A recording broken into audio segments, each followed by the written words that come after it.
Hey guys, welcome to my first ever voiceover tutorial. In this video, I'm going to be showing you how to do this cute watermelon nail art. Using these two plates right here from MANIOLOGY, we're going to use this first one for this little slice of watermelon right here. Look how cute. Then the second one has these layered watermelon stamping images that I thought would look so good with that little slice of watermelon. Before we get started, let's get this elephant out of the room. Yes, I broke a nail. Yes, I cried. But we're not going to talk about it. We're also not going to talk about how stained my other nails are. I know, they're yellow. I don't need to hear about it in the comments. It doesn't bother me. It shouldn't bother you. Now, if you're interested to see how I got those watermelon nails you saw in the thumbnail, then please keep on watching.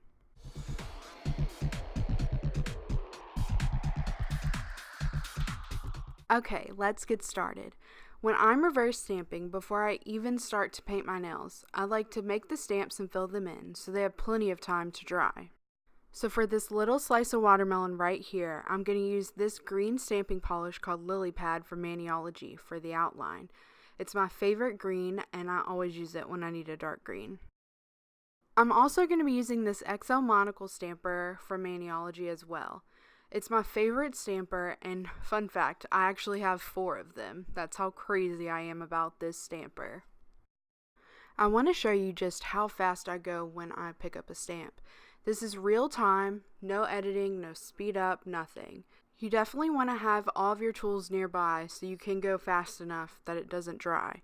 I cover about half the image with the stamping polish, scrape once, and roll to pick up. Now it's time to start filling in the stamp. I'm going to use this polish called Lime Pine from MANIOLOGY and this double-ended dotting tool. I love the pointed end because it makes it easy to fill in the small details of stamps. It's my favorite tool for reverse stamping.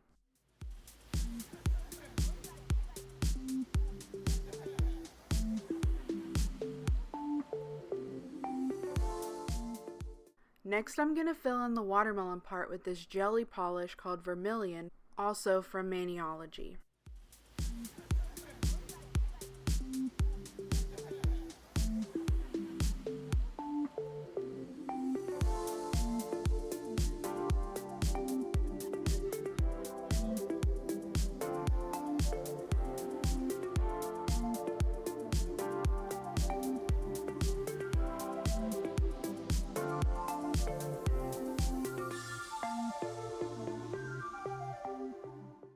Now that we're going to let those stamps dry, it's time to finally start painting our nails.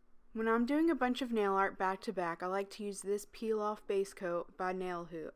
It comes in handy when doing a bunch of nail art or swatches back to back because you can just peel it off without having to use any polish remover or acetone at all. So now I'm just going to apply this to my nails and then we can start painting with real polish.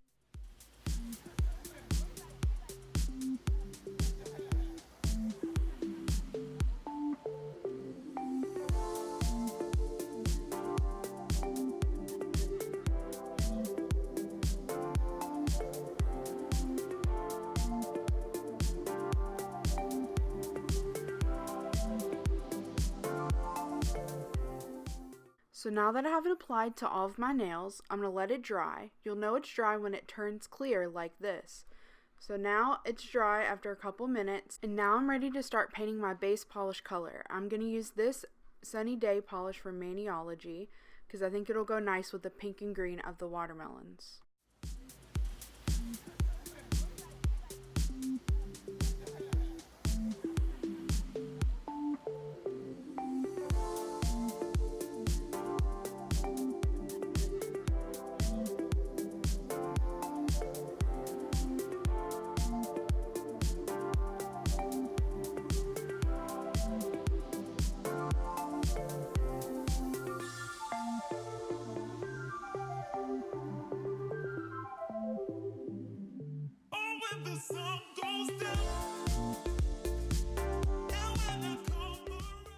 Now I'm just going to let this first coat dry and then put on the second coat. I know some people don't like jellies because you can see through them, but I found with 2 coats they look alright. And I'm going to be covering up most of my nail with stamping, so you shouldn't really see any visible nail line when I'm done.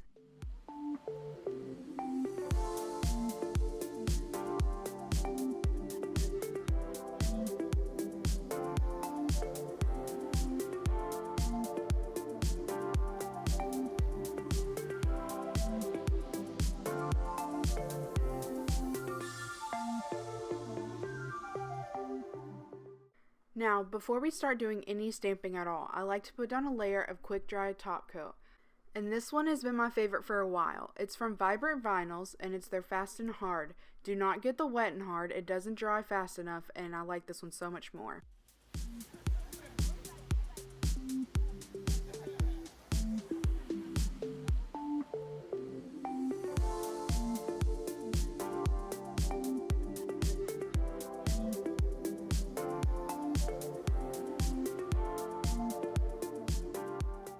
While we let that top coat dry, I'm going to start to apply my favorite latex barrier from K&I Beauty and Bath. It's their Glitter Up Cuticle Guard, and the scent I have is Salty Sea Air, which is from one of their previous monthly boxes.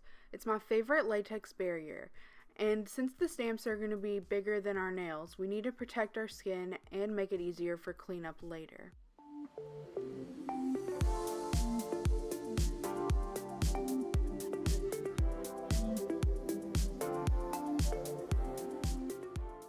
This product right here is my secret to reverse stamping. I use this yellow stopper base coat on my nails when I'm putting on a dry decal. It makes it so much easier for the stamp to stick because it dries a little tacky. I never reverse stamp without it. I'm only applying it to my middle nail because that's where I'm going to be putting that slice of watermelon. Off camera, I did a little test of the layered stamping to make sure I could really do it because I've never actually done this before. And it was a challenge, but I'm going to show you a few tricks that I learned. So we're going to start with this image first, and then go to the middle one, and then finally the outline. That's the order you want to do these stamps. I'm going to start with the lime green for this first layer. So I cover half the image with the polish, then I'm going to scrape a couple of times, and then I'm going to roll the stamper to pick it up. And now you get to witness my biggest facepalm of the whole video. Somehow I went out of frame and didn't realize it. I'm so mad at myself. But at least you can kinda see what I did at the top there. Besides, the first layer is the easiest one. Now we're going to do the second layer with this Wild Wings polish from the most recent Mani and Me box. I thought it was the perfect watermelon pink for this watermelon layered stamping look. I would have used the same jelly polish that I used to fill in the watermelon slice, but for the life of me I could not get a clean pickup with that polish at all. So here's my trick for layered stamping. You line up the images the best you can and have confidence. You need to push it down to where it's all equal pressure around so you're not moving the image as you stamp to warp it in any way. Now I'm going to do the final outline in this dark green polish that we used earlier to stamp the outline of the watermelon slice. Again, line it up the best you can and have confidence. Push down with equal pressure and don't warp the image. I know it can be hard at first, but with a little practice, you'll be a pro in no time. Next, I'm going to do those same steps to my pinky with the layered images that I just showed you on my index nail. It's finally time to put on our reverse stamped decal. I personally like to leave it to dry on the stamper so it's easier to apply to my nail later. We're finally hitting the home stretch. Now all that's left is to take off the liquid latex and clean up any polish left behind with my favorite cleanup brush from K&I Beauty and Bath. In the description box down below, I'll have all of these products listed with links and discount codes in case you would like to order any of these products I used in this video. Now, we're all cleaned up and it's time for top coat. When I'm nail stamping, the only top coat I'll use is this Maniology smudge-free top coat. It's the only thing I found that doesn't smudge at all. I do still have to float a bit, but it's the best I've found. You also want to make sure you're doing as few strokes as possible so you don't keep going over the stamping polish because that will cause it to smear.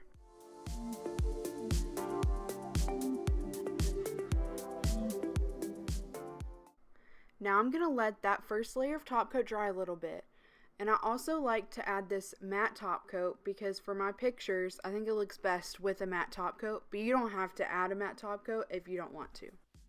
Okay, for real, how many times can I say matte top coat in a sentence? I swear.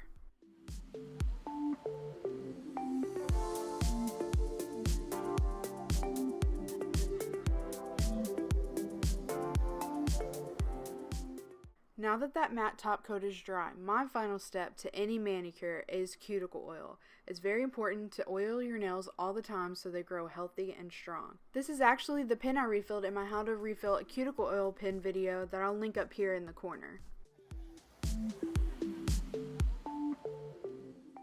And that's it, we're all done. I hope you enjoyed watching how I really do my nail art from start to finish.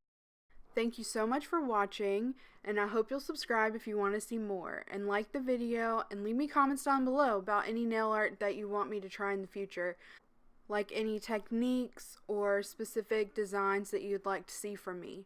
Again, thank you so much, and I'll see you in my next video. Bye!